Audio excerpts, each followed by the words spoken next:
जब भी हम कामयाबी की बात करते हैं तो मोस्टली लोग इसको किस्मत और मुकद्दर का नाम देते हैं। मेरा ज़ाविया नज़र ये है कि कामयाबी एक ख़ास किस्म का तर्ज़ ज़िंदगी है, ये एक ख़ास किस्म का माइंडसेट है।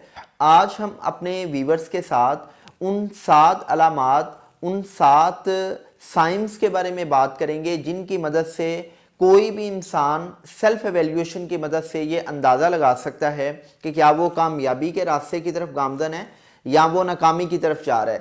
पहला पॉइंट ये है कि जितने भी कामयाब लोग हैं उनकी ज़िंदगी में गोल्स होते हैं। वो अपने शॉर्ट टर्म, मिड टर्म और लॉन्ग टर्म गोल्स की मदद से अपनी ज़िंदगी को किसी मकसद के ताबे करते हैं। उनके पास स्मार्ट गोल्स होते हैं। जब हम स्मार्ट गोल्स की बात करते हैं तो स्मार्ट गोल्स का मतलब ये है कि वो अपने गोल्स को स्पेसिफिक अंदाज में देखते हैं। उनके गोल्स मेजरेबल होते हैं, उनके गोल्स जो हैं वो टाइम बाउंड होते हैं, रियलिस्टिक होते हैं।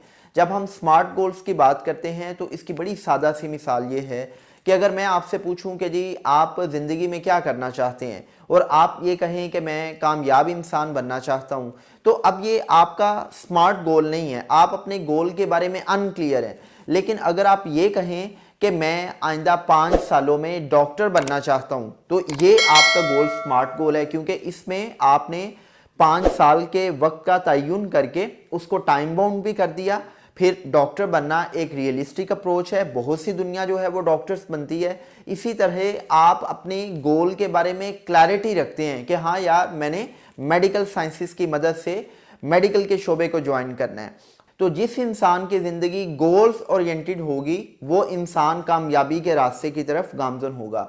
दूसरी अलामत यह है कि आप अपने गोल्स को अचीव करने के हवाले से बेताब होते हैं। आप में एक बर्निंग डिज़ायर होती है। अगर आप में बर्निंग डिज़ायर नहीं है तो फिर आप कामयाबी के रास्ते की तरफ गामजन नहीं है। देखें, बहुत से लोग ऐसे हैं कि जो बड़े मकासद तो रखते हैं लेकिन उन मकासद को अचीव करने के हवाले से उनके अंदर बर्निंग डिज़ायर नहीं होती, वो जोश, वो जज्बा, वो जुनून नहीं होता। देखिए हाशिर, दुनिया में हर इंसान कामयाब होना चाहता है। अब एक पॉइंट ये है कि कामयाब होना आपकी ख्वाहिश है और दूसरा पॉइंट ये है कि आप कामयाबी के हवाले से वो तड़प, वो जज्बा, वो जोश, वो जुनून रखते हैं कि वो जुनून, वो बर्निंग डिज़ायर ही आपको किक देती रहती है कि आप अपने गोल्स को अचीव करने के हवाले से अमली इक़दामात उठाएं। इस हवाले से वो नेपोलियन हिल अपनी किताब थिंक एंड ग्रो रिच में कहता है कि दुनिया में जितने भी कामयाब लोग हैं या जिन लोगों को अमारत मिली है, उन लोगों में एक ख़ास किस्म की बर्निंग डिज़ायर होती है कि वो हर कीमत पर कामयाबी लेना चाहती हैं। तीसरी अलामत ये है कि हर कामयाब इंसान को अपनी ज़ात पर यकीन होता है कि मैंने कामयाब इंसान बनना है। उसको अपनी सलाहियतों पर यकीन होता है। वो जो गोल्स सेट किए हुए होता है उसको अपने गोल्स की अचीवमेंट के हवाले से पूरा यकीन होता है कि मैं खास मुकर्रर मुद्दत में इनको अचीव करूँगा। और उसके अंदर जो बर्निंग डिज़ायर है वो हर लम्हे उसको मुतहरक रखती है कि उसने अमली इक़दामात की मदद से अपने गोल्स को अचीव करना है। तो आपका अपनी ज़ात पर यकीन होना कि मैं किसी भी टारगेट को अचीव करूँगा, ये चीज़ बताती है कि आप कामयाबी के रास्ते की तरफ गामजन है। चौथी अलामत ये है कि देखें, आप कोई भी जब नया काम स्टार्ट करते हैं, आप कोई भी जब अपना गोल बनाते हैं, तो जब तक आप उसको अचीव नहीं कर लेते आप उस गोल का पीछा नहीं छोड़ते।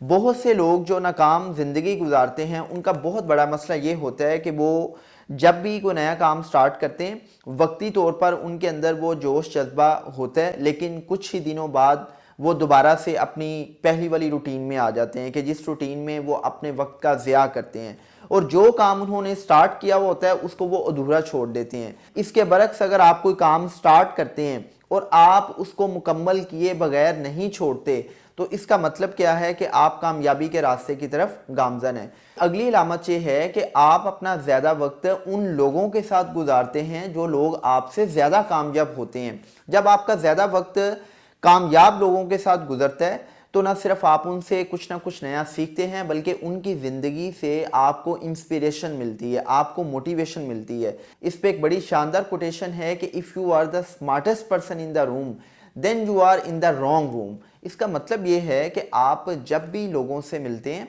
तो आप उन लोगों से मिलना पसंद करते हैं जो लोग आपसे ज़्यादा कामयाब होते हैं। उनकी ज़िंदगी आपके लिए एक रोल मॉडल की हैसियत रखती है। अच्छा भाई, अगली अलामत ये है कि आप में लर्निंग एटीट्यूड होता है।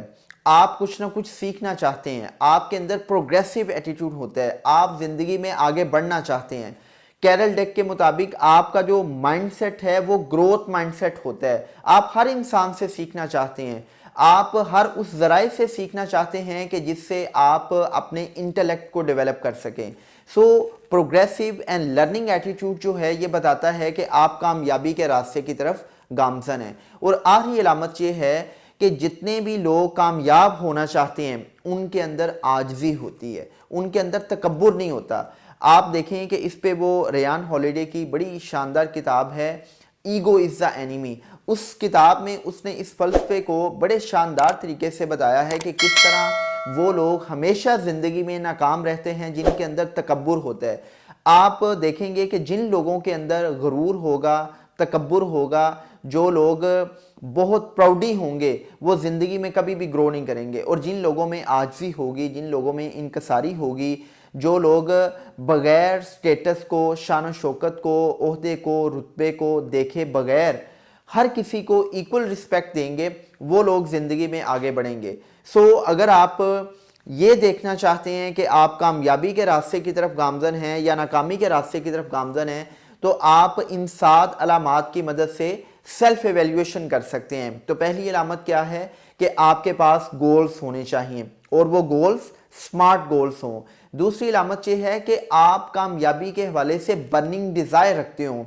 जो भी आपके गोल्स हैं आप उनकी कंप्लाइंस के लिए, उनको अचीव करने के लिए बर्निंग डिज़ायर रखते हो। आपके अंदर वो जोश, जज्बा और जुनून हो कि मैंने हर सूरत में अपने गोल्स को अचीव करना है। और तीसरी अलामत ये है कि आपके अंदर एक यकीन होता है, आपको अपनी सलाहियतों पर यकीन होता है कि हाँ यार मैं कर सकता हूँ, मैं अपने गोल्स को अचीव कर सकता हूँ।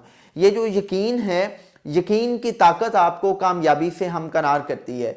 और चौथी बात यह है कि आप जिस काम को स्टार्ट करते हैं आप उस काम को मुकम्मल किए बगैर हिम्मत नहीं हारते, आप उसको हर सूरत में अचीव करके छोड़ते हैं, आप उसको अधूरा नहीं छोड़ते। और पांचवी अलामत यह है कि आपका ज़्यादा वक्त उन लोगों के साथ गुजरता है जो आपसे ज़्यादा कामयाब होते हैं। जैसा वो एक बड़ी अच्छी कोटेशन है कि if you are the smartest person in the room then you are in the wrong room, कि आप अगर अपने जैसे लोगों के साथ वक्त गुजारे हैं तो फिर आप कोई फ़ायदा नहीं उठा रहे। लेकिन जब आप अपने से ज़्यादा कामयाब लोगों के साथ वक्त गुजारते हैं तो वो लोग न सिर्फ आपके लिए इंस्पिरेशन का बायस बनते हैं बल्कि आपको मोटिवेट करते हैं, उनकी ज़िंदगी आपके लिए रोल मॉडल होती है। और नेक्स्ट थिंग इज़ कि वो लोग कामयाबी के रास्ते की तरफ गामजन होते हैं जिनमें लर्निंग एटीट्यूड होता है, जिनमें प्रोग्रेसिव एटीट्यूड होता है, जो कुछ ना कुछ सीखना चाहते हैं। और आखिरी अलामत यह है कि ऐसे लोगों में आजिज़ी और इनकसारी होती है, आप सबको इक्वल रिस्पेक्ट देते हैं, आप में तकब्बुर और गुरूर नहीं होता। और रेयान हॉलिडे अपनी किताब ईगो इज़ द एनिमी में बताता है कि वो इंसान जिसमें तकब्बुर है, वो इंसान जो प्राउडी है, वो कभी भी कामयाब नहीं हो सकता। सो इन 7 अलामात की मदद से आप सेल्फ एवेल्यूएशन कर सकते हैं कि आप कामयाबी के रास्ते की तरफ गामजन हैं या आप नाकामी की तरफ जा रहे हैं।